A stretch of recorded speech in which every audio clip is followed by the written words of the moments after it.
Welcome to the Peabody Business Podcast. My name is Chris Ryder. Now I serve as Chief of Staff to Mayor Ted Betancourt, and I also serve as the liaison to the city's business community. I'm very happy today to be joined by Captain Christopher Dowling. Chris works for the Peabody Fire Department. Specifically, he's the Fire Prevention Officer. And Chris is here to discuss an important topic for our city's businesses, and that's license renewal for businesses that sell liquor and the annual fire and life safety inspections that are set to begin. I thought it would be helpful for the businesses to hear a little bit about the context, why these inspections are so important, and what they might expect when the inspection happens at their place of business. Captain Dowling, welcome, and thanks for joining us on the Peabody Business Podcast. Thanks a lot, Chris. Thanks for having me. I appreciate this opportunity. This is a great opportunity for us for an outreach on an inspection process that happens every year. Right. And every year we run into the same issues. And I think by discussing it ahead of time and letting our business owners know what to expect and where to find the answers is great. Sure. So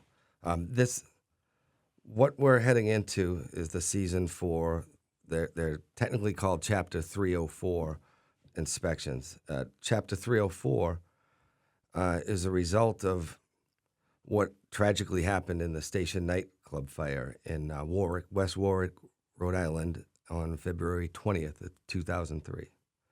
And that was a tragic event for the community, the fire service, having to deal with the loss of 100 dead and over 200 people injured. So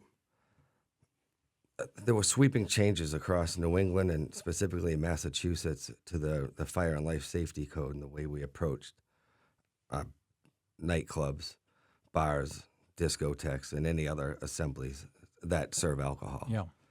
So one of the main things, the biggest thing that came out of it was called the Chapter 304 law, an act relative to fire safety.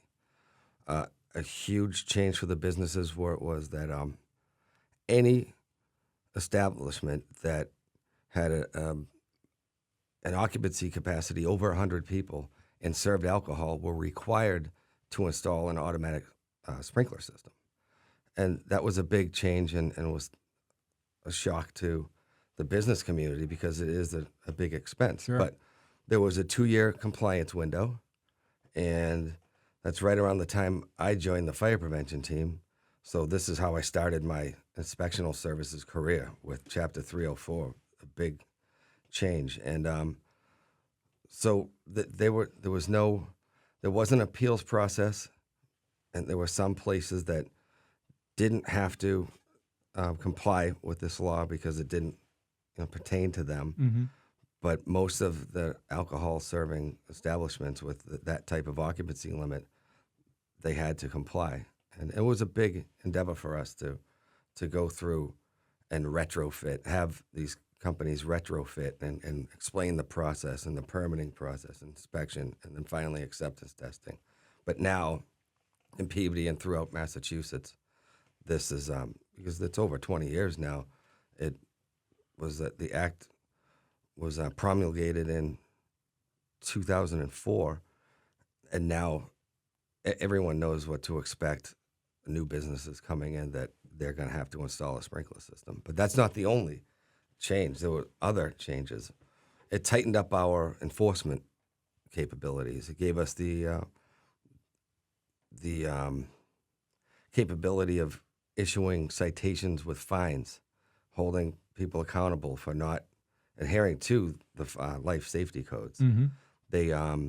There were stricter rules on crowd management and requirements for business owners or managers that have assemblies and serve alcohol. They were required to get certified as a crowd control manager, maintain that certification, make announcements before events, and we have businesses that quite a few that have to adhere to that. Well, Chris, let me back up just a second to make sure. So Chapter 304 is passed, and that's here in the Commonwealth. Now, the Station nightclub fire happened in Rhode Island. Yes. But as a direct result of that, this was passed Massachusetts general law. Is that right? That's correct. Okay, so it affects the fire code, and it affects the inspections like you're talking about. And this was all over the station nightclub fire? I'll never get over the station nightclub fire. There were sweeping changes to the code, but on a personal note, I had a family member that survived the fire, and one of his good friends didn't. And yeah, that was a tough thing to deal with within our family. And you know, a tragedy like that affects people outside, but to actually be in there and to be one of the fortunate ones to escape, which I can call it was a death trap. And he luckily survived, and Jeff didn't. Oh, I'm sorry to hear that. So it's when I approach these inspections every year, and some of the business owners and managers that have seen me every year, they think, oh, here we go again. It's that time of the year. It's not for me. It's personal. It is. I take it serious. I take life safety serious. I think anyone that has dealt with me knows that. Anyone we have interacted with, they know I'm passionate about it. Yeah. Chris, I know that you keep up with not only the Massachusetts codes in terms of fire and life safety, but also you keep your accreditation up. You're always going to seminars. I know that it's very important to you. So it wasn't just Massachusetts after that station nightclub fire that made sweeping changes. Other states did as well. There were changes throughout New England that I don't know all of them specifically, but I know Massachusetts, we were, I believe, were the first. Right. Especially to make these types of changes. Sure. Well, as usual with these types of things, it's too bad that it took a tragedy to affect change. But the fact is, like you said, Massachusetts led the way, and you got to give it to Massachusetts. In terms of the progressive values that we have, we tend to lead the way in a lot of things that are, in the end, pretty good for the health and life safety of the residents. So talk about some of the specific aspects of the inspections, Chris. You walk into the business. Maybe it's in business's first time being inspected. Maybe it's their 100th time being inspected. What are some of the things you're going to start doing? What are some of the things you're looking at? Well, the first thing I look at when I walk in the building is that they have their certificate of occupancy that clearly shows their occupancy limit. That should be posted, clearly posted in the front entrance. But the key points of the inspection are maintaining egress, making sure that even though things are fluid in restaurants, there are deliveries. A lot of times we see that those deliveries will sit at the back entrance, or for us, it's the rear exit. And anything obstructed in that means of egress is it's dangerous, and we will fail your inspection for that. Along that means of egress, making sure that doors aren't blocked, that they open the way they should, outward towards the exit, and lighting, exit lighting, and emergency backup lighting. So business owners and managers can they should test their emergency backup lighting once a month. Okay. And it's good for them to keep a log. So when we go to do our inspection and we see their log, we know that they're responsible and taking it serious. Yep. And it throughout the years, we've seen more and more businesses doing it that way. The other thing, it's administrative, is the reports. So we're going to inspect the kitchen hood systems if it's a food establishment. For their cleaning certificate, it's a sticker that they put right on the hood. And most of them, they have to be cleaned every 6 months, but with frequency of use, the cleaning technicians, that they're certified, they can determine whether they need to be inspected more frequently, which normally 4 times a year, or less frequently for private clubs that don't cook all the time. Right. And that could be annual. We also check the fire suppression system within the hood system. And so there's a separate fire suppression system built for the hoods at these restaurants? Yes. So restaurants that are cooking and their operation produces grease-laden vapors require what is industry known as an ANSEL system. It's a kitchen fire suppression system. and it's a different agent, so you're not pouring water on a grease fire and increasing the intensity and speed of the fire. So those have to be inspected twice annually. Twice a year? Well, every 6 months. Every 6 months, okay. Yes, and then the annual inspections are the fire alarm and sprinkler inspections. Right. Now those reports, if business owners have to maintain a copy of those reports, and the building department requires you to upload them into the permit portal, which I'll discuss later. Yes. And we also have our own fire report portal that we use. So that I find that one of the biggest things that holds up these inspections from being completed is the documentation. I see. So if they can be aware that we need them, know them ahead of time, they should always, I tell everyone, business owners, to maintain a book or a folder. Buy a red folder for fire and make sure that you have all your fire inspections in that folder. So when we come in, you can just hand it to us. Sure. And it speeds the process along for us and for them. Chris, what about a restaurant that can only seat 35 people? We've got a few small restaurants in this city, if I'm not mistaken, with small capacities. Are all these regulations and inspections not required if their occupancy is under 100 people? No, the inspections are required. But in certain cases, an automatic sprinkler system wouldn't be. So, and it's based off of the occupancy type of the building. Mm-hmm. So if that smaller restaurant is in a larger building, mixed use, the building would probably require an automatic sprinkler system. Yes. If it was a standalone and their occupancy was under 100, there are some in Peabody, they're not required to have them. Sure. What about a restaurant, and not sure there's any, but a restaurant that doesn't serve alcohol but could seat over 100 people?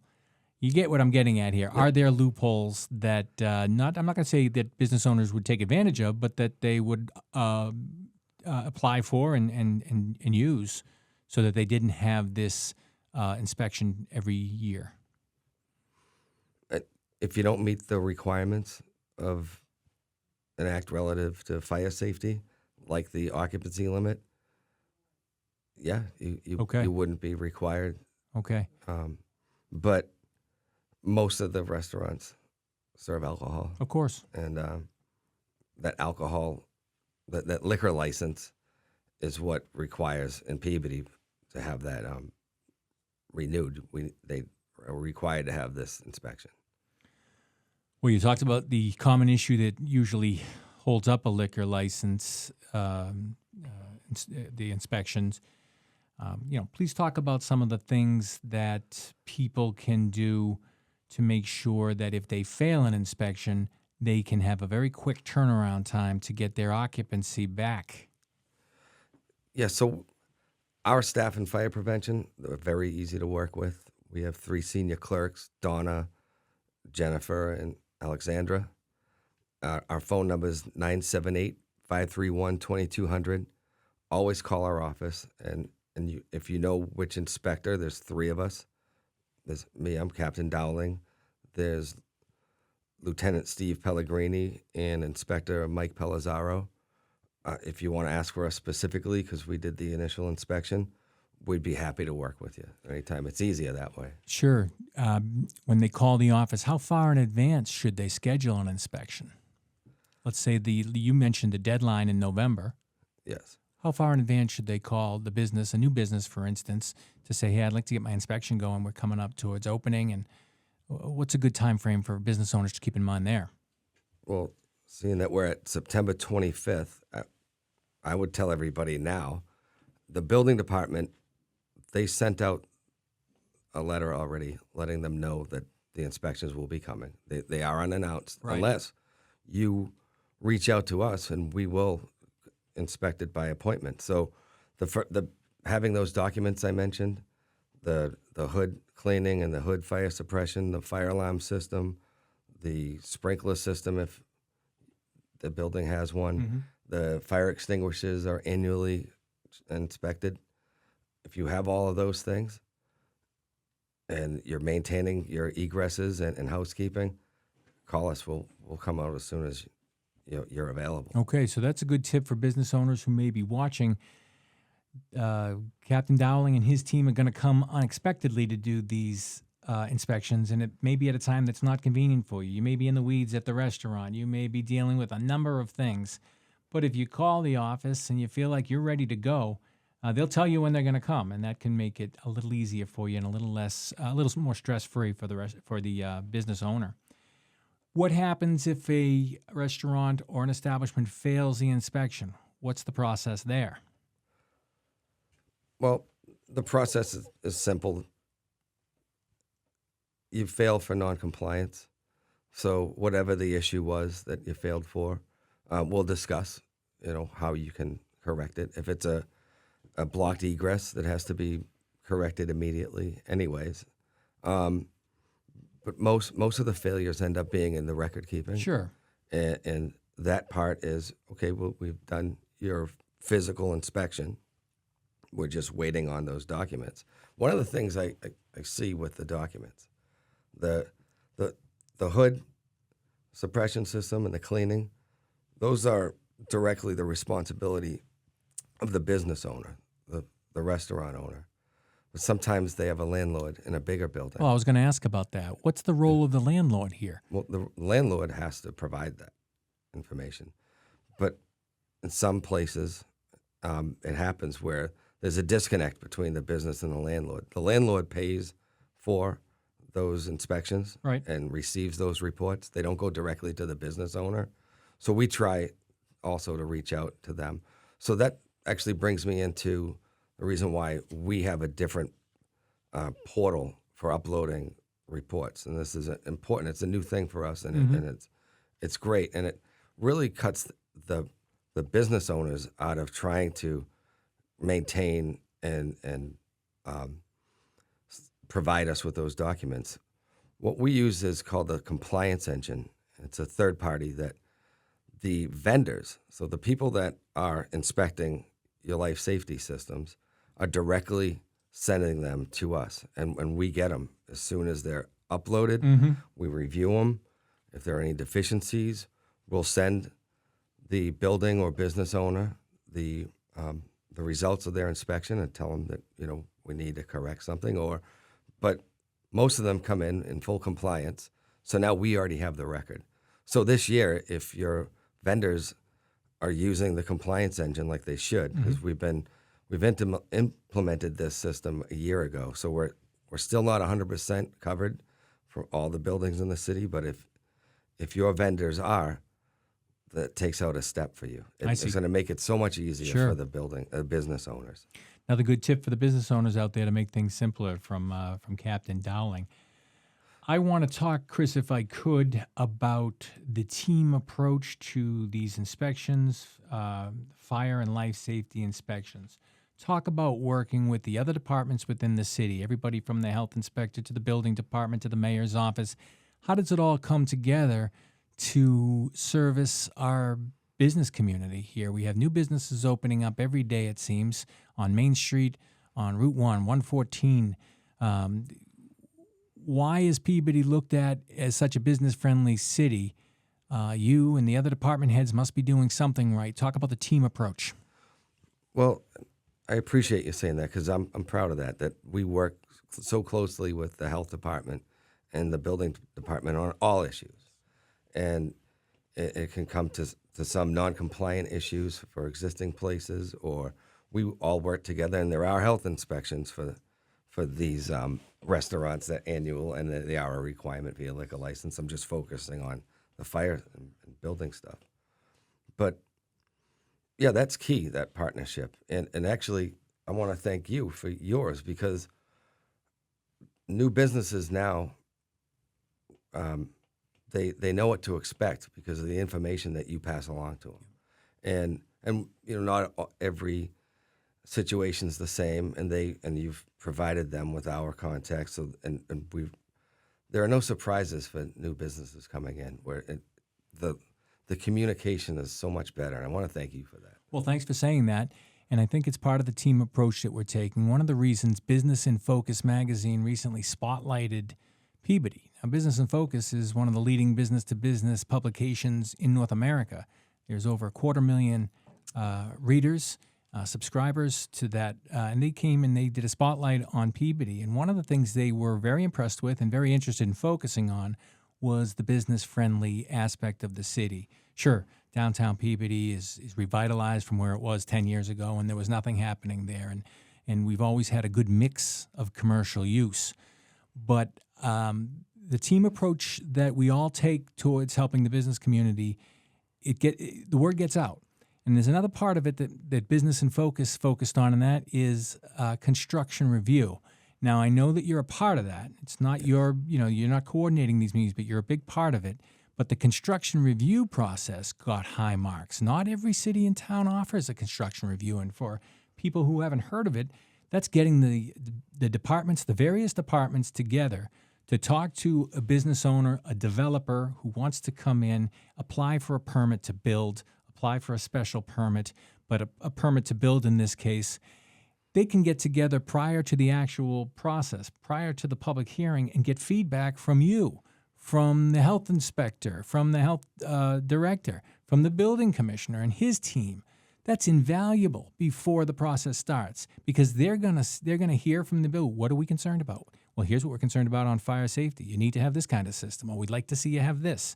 From a building department's perspective, the inspectors, using their years of experience, can say, here's what we recommend you do. They can take that information and they can have their own questions. The business owner, the developer, the builder can have their own questions answered before the process actually starts. It takes a lot of the guesswork out and takes a lot of the surprises out that many business owners get frustrated with in other cities and towns. So talk a little bit about your role in that pre-construction process and why it's so important. Thanks, because it is important.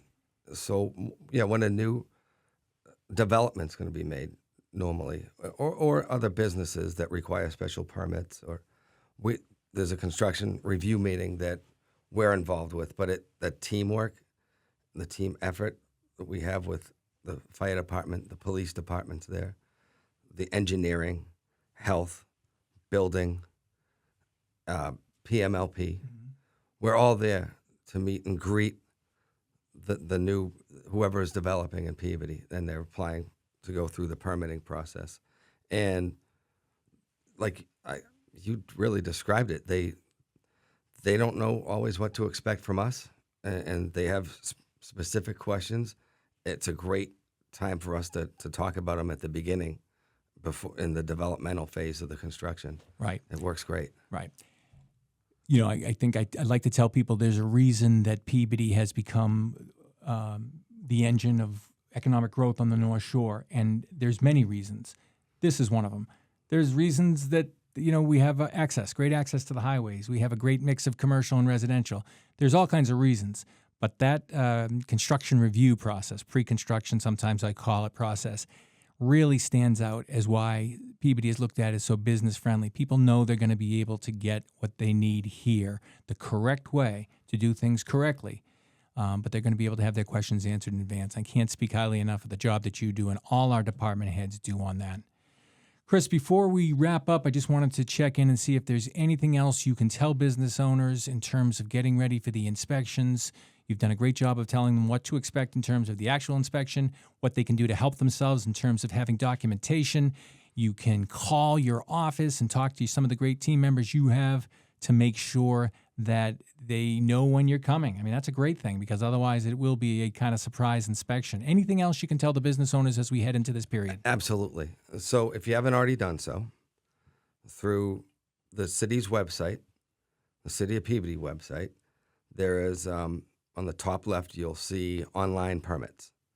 So you access the online permits, and if you're not registered already, it gives you the opportunity to register to apply for permits, and it's called OpenGov. It's a portal, and that's where you will apply for your certificate of inspection, or it says 304 inspection, I believe, through the building department.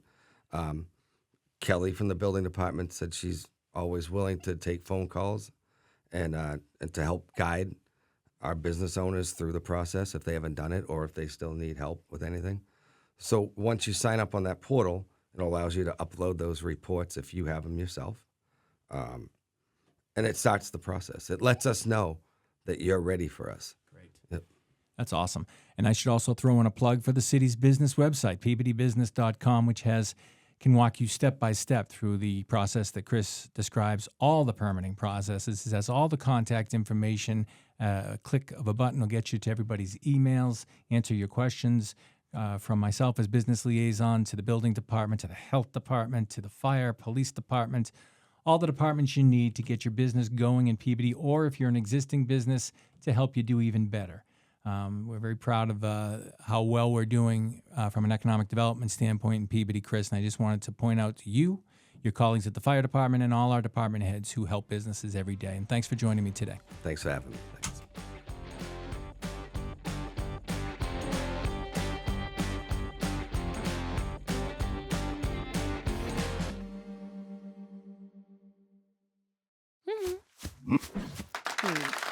Welcome to Peabody, Massachusetts, a city of rich history,